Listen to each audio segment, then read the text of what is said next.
Hello everyone, সকাল থেকেই শুরু হয়ে গেল। সকালের সব কাজ সেরে দুপুরের লাঞ্চের জন্য রেডি হওয়া শুরু করে দিলাম। আমি করব আজ মূলো ঝুড়ো। তো প্রথম আমি মূলাগুলো গ্রাইন্ড করে নিচ্ছি এক এক করে। অনেকগুলো মূলা ছিল। তো প্রথমে আমি তেলে পেঁয়াজ সম্ভাস দিয়েছি, সেখানে আমি কাঁচামরিচও কিন্তু অ্যাড করেছি। তারপর ঝুড়োগুলো আমি ভালো করে চিপে নিয়ে কিন্তু আমি কড়াইয়ে দিয়েছি ভালো করে একদম। তার আর শুধু নুন আর হলুদই আমি অ্যাড করেছি, আর অন্য কিছু কিন্তু আমি অ্যাড করিনি।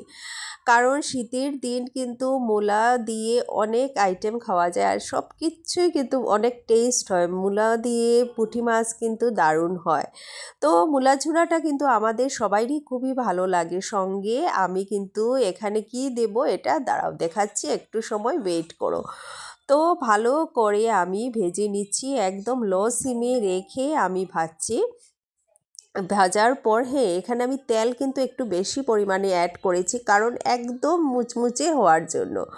আর সেখানে আমি দিয়ে দিলাম লকেল ডিম। তো লকেল ডিম দিয়ে ঝুরা বানিয়ে মূলা সহ আমি ভালো করে সাঁতলিয়ে নিয়েছি। এটা কিন্তু অমলেট আমি আলাদা করিনি, এখানেই মিডিলে দিয়ে দিয়েছি। দিয়ে ভালো করে মূলোগুলো সঙ্গে আমি মিশিয়ে নিয়েছি। খুব ভালো করে নাড়াচাড়া করে অনেক টাইম নিয়ে আমি নাড়াচাড়া করলাম। আর সঙ্গে দুপুরে আমি মাছ করলাম, আলু ফুলকপি দিয়ে শাক, আর ডালও করলাম, কারণ আমাদের কম্পালসারি ডাল তো দুপুরে লাগবে, এটা খেতেই হবে। তো তারপর দেখো ঝুড়োটা এত ডিম ঝুড়ো সঙ্গে মূলাও এত সুন্দর হয়েছে, এত সুন্দর মজেছে তরকারিটা, মানে আর টেস্ট করেও দেখলাম, মানে অনেক টেস্টি হয়েছে, অনেক টেস্টি হয়েছে। আর ঝালও ছিল কাঁচামরিচের, খুবই ভালো হয়েছে। আর সঙ্গে চলো আমাদের লাঞ্চে আর কি কি আছে দেখাই। তো লাঞ্চে মূলো ঝুড়োর সাথে মূলা ডাল আর শাক অ্যান্ড হলো আমাদের বাউশ মাছ, আলু ফুলকপি দিয়ে আমি করে নিয়েছি। তো আজকের এতটুকুই ছিল লাঞ্চ। তারপরে কি আর হয়, তারপর স্নান করে চলে গেলাম ঠাকুর দিতে। তো ঠাকুর তো দিতেই হবে, অ্যাকচুয়ালি সকালেই ঠাকুর দিলে ভালো হয়, কিন্তু সব কাজ সেরে ঠাকুর দিতে দিতে আমার বেলা হয়েই যায়। আর ঠাকুর দেওয়ার সময় সব কাপড় চেঞ্জ করে ভালো করে দিতে আমার কিন্তু একটু সময়ই লাগে ঠাকুর দিতে। তো আমার মনে হয় সময় নিয়ে ঠাকুর দিলে বেশ ভালোই হয়। আর তো ওই টাইম নিয়ে ঠাকুর দিয়ে, আর এইদিকে যে তোমার সব কাপড়গুলো একটু ধুয়ে মেলে দিয়েছি। তো রোদও দেখছি, শীতের দিন কিন্তু দুপুরের সময় খুব প্রখর রোদ পড়ে, এত বেশি রোদ।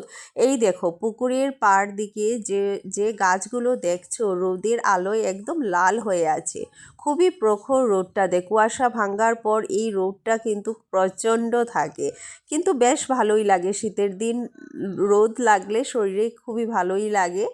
আর এদিকে দেখো আমি হাঁটতে হাঁটতে আসছি, সঙ্গে সঙ্গে কই না তোমাদের সাথে একটু শেয়ার করি আমাদের তুলসী বাগান। এই দেখো এখানে ছোট বড় অনেকগুলো তুলসী গাছ হয়ে আছে। তো প্রচুর গাছ এখানে, একদম তুলসী বাগান হয়ে আছে। আর গাছগুলো, তুলসী গাছ দেখলে মন তো এমনিতেই খুবই ভালো লাগে তুলসী গাছ দেখলে। তো খুবই সন্ধ্যা হতে হতেই ইভিনিং টি। তো চা না খেলে তো আমার হয়ই না। আর চার সাথে ছিল ভেজ প্যাটিস আর বিস্কিট নিয়েছি। তো ভেজিটেবলগুলো প্যাটিসের ভিতরে অসাধারণ, খুব ভালো ছিল। তো কার কেমন লাগলো কমেন্টে জানাবে। ওকে।